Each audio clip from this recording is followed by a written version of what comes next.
ഇടുക്കിയിലെ police മർദ്ദനത്തിൽ ASPയോട് report തേടി SP. Report കിട്ടിയാലുടൻ നടപടി എന്ന SP TK വിഷ്ണു പ്രദീപ് പറഞ്ഞു. പുതുവത്സര ദിനത്തിൽ പടക്കം പൊട്ടിക്കുന്നത് കാണാൻ നിന്നവരെ പോലീസ് മർദ്ദിക്കുന്ന ദൃശ്യങ്ങളാണ് പുറത്തു വന്നത്. കുമരകം മെട്ട് സ്വദേശി മുരളീധരന് അടികൊണ്ട് പല്ലുപൊട്ടി.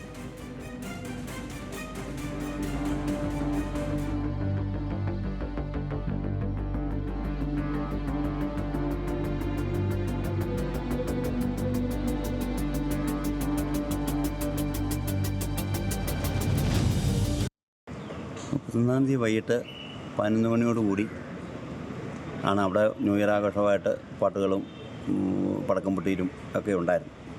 വലിയ ആഘോഷം ഇല്ലെങ്കിലും ചെറിയ ചെറിയ ആഘോഷങ്ങളൊക്കെ ഉണ്ടായിരുന്നു. വലിയ അലമ്പാട്ട് നടക്കുന്ന ആൾക്കാരും ഇല്ലായിരുന്നു അതിനകത്ത്. അങ്ങനെയൊരു എല്ലാ വട്ടത്തെ അപേക്ഷിച്ച്. അപ്പോൾ അങ്ങനെ ഒന്ന് ആ 11 മണിയോടുകൂടി പിന്നെ CA വന്നിട്ട് പിന്നെ എല്ലാവരും വീട്ടിൽ പോകണമെന്നും പറഞ്ഞു വിടുകയും പിന്നെ ലാത്തി എടുക്കുകയും അടിക്കുകയൊക്കെ ചെയ്തു. പക്ഷേ എന്നെ തല്ലിയ സമയത്ത് ലാത്തിയൊന്നുമില്ല കയ്യിൽ, നേരിട്ട് വന്ന് തല്ലുമായിരുന്നു. അതിനുള്ള ഒരു പ്രകോപനവും നമ്മുടെ മനസ്സിലില്ലല്ലോ. ഉണ്ടായി വന്നു. അത് നമുക്കൊരു മാനസികമായ ബുദ്ധിമുട്ട് ഉണ്ടാക്കിയിട്ടുണ്ട്. നിയമ നടപടിയുമായി മുന്നോട്ട് പോകുമെന്ന് മർദ്ദനമേറ്റ മുരളീധരന്റെ മകൾ പ്രതികരിച്ചു. അവർ വിളിപ്പിച്ച് ജനുവരി 23-ാം തീയതി വൈകിട്ട് അവർ വന്നൊരു അന്വേഷണം നടത്തി. എന്നാലും അതൊരു താൽക്കാലികം മാത്രമായിരുന്നു. അത് കഴിഞ്ഞിട്ട് യാതൊരുവിധ നടപടിയും പോലീസിന്റെ ഭാഗത്തുനിന്ന് ഉണ്ടായിട്ടില്ല. DGP IG മുതലുള്ള എല്ലാ ഹെഡിലേക്കും ഞാൻ പരാതി കൊടുത്തിട്ടുണ്ട്. അവിടുന്നും യാതൊരുവിധ റെസ്പോൺസ് ഇതുവരെ ഉണ്ടായിട്ടില്ല. ഞാൻ ഇനിയും ഇത് കംപ്ലൈന്റുമായിട്ട് തന്നെ മുന്നോട്ട് പോകും. PIനെ അവിടുന്ന് ട്രാൻസ്ഫർ ചെയ്യിക്കുന്ന മാത്രമല്ല, നിലവിൽ ആ പുള്ളിയെ സസ്പെൻഷൻ ചെയ്യുന്നിട വരെ ഞാൻ ഇതിന്റെ നിയമ നടപടികളുമായിട്ട് മുന്നോട്ട് പോകും.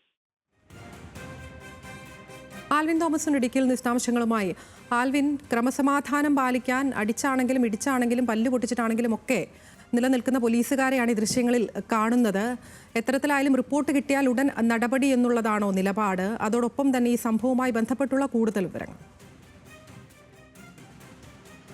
അതിര, ഈ കഴിഞ്ഞ ന്യൂ ഇയറിന് തലേന്ന് പുതുവത്സരത്തിൻ്റെ അന്ന് രാത്രിയിലാണ് ഈ സംഭവം ഉണ്ടാകുന്നത്. കുട്ടാറിലാണ് ഈ സംഭവം ഉണ്ടാകുന്നത്. ഈ അടി കൊണ്ട മുരളീധരൻ, അദ്ദേഹം ഒരു ഓട്ടോറിക്ഷ ഡ്രൈവർ. അദ്ദേഹത്തിനോടൊപ്പമുള്ള ആളുകൾ ഒരു യോഗത്തിന് ശേഷം അവിടെ ഈ പടക്കം പൊട്ടിക്കുന്നത് കാണുന്നതിന് വേണ്ടി അവിടെ നിൽക്കുകയായിരുന്നു വഴിയരികിൽ.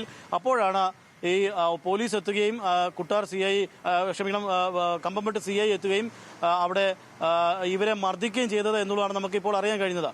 പക്ഷേ ഈ സംഭവത്തിൽ ഈ മർദ്ദിച്ച ശേഷം ഈ മുരളീധരൻ താഴേക്ക് വീഴുകയും മുരളീധരന്റെ പല്ല് പൊട്ടുകയും ചെയ്തു. പല്ല് പൊട്ടിയത് നിലത്ത് വീണ ശേഷമാണ് എന്നുള്ളതാണ് പിന്നീട് മുരളീധരൻ പറഞ്ഞത്.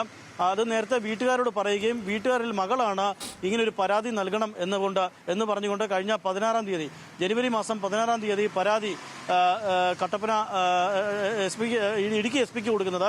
അവിടെ നിന്ന് ഇടുക്കി SPയുടെ ഓഫീസിൽ നിന്ന് കട്ടപ്പന ASPക്ക് ഇത് ഡയറക്റ്റ് ചെയ്തുകൊണ്ട് ഈ പരാതി അന്വേഷിക്കണമെന്ന് പറയുകയായിരുന്നു. അങ്ങനെയാണ് ഈ പരാതിയിൽ അന്വേഷണം വേണമെന്നുള്ള ആവശ്യത്തിലേക്ക് പോയത്. പക്ഷേ ആ പരാതിയിൽ മറ്റൊരു അന്വേഷണവും നടന്നില്ല എന്നുള്ളതാണ് ഇവരുടെ പരാതി. മുരളീധരന്റെയും മകളുടെയും പരാതി അങ്ങനെയാണ്. ഇത്രയും ക്രൂരമായൊരു സംഭവം ഉണ്ടായിട്ട് പോലീസിന്റെ ഒരു മർദ്ദനമുണ്ടായി, അവിടെ നിലത്ത് വീഴുകയും പല്ല് ഒടിയുകയും ചെയ്ത സംഭവത്തിൽ ഒരു സംഭവം ഉണ്ടായിട്ട് ഇതിലൊരു അന്വേഷണവും ഉണ്ടായില്ല എന്നുള്ളതാണ് മകളുടെ പരാതി. ആ പരാതിയെ തുടർന്നാണ് ഇവർ വീണ്ടും രേഖാമൂലം പരാതി SPക്ക് കൈമാറുന്നത്. നമുക്ക് അറിയാൻ കഴിയുന്നത്, നമ്മളിന്ന് രാവിലെ ഇടുക്കി SP വിഷ്ണു പ്രദീപുമായി നമ്മൾ സംസാരിച്ചപ്പോൾ അദ്ദേഹം പറഞ്ഞത്, ഈ സംഭവം നടന്ന ദിവസം അവിടെ കുറച്ച് ആളുകൾ കൂടി പടക്കം പൊട്ടിച്ച് വാഹനങ്ങൾക്ക് നേരെ എറിയുന്നു എന്ന തരത്തിൽ അറിവിന്റെ അടിസ്ഥാനത്തിലാണ് പോലീസ് അവിടെ എത്തിയത് എന്നുള്ളതാണ് പറഞ്ഞത്. ആ അടിസ്ഥാനത്തിലാണ് അവിടെ പോലീസ് എത്തിയതെന്ന് SP പറയുന്നുണ്ട്.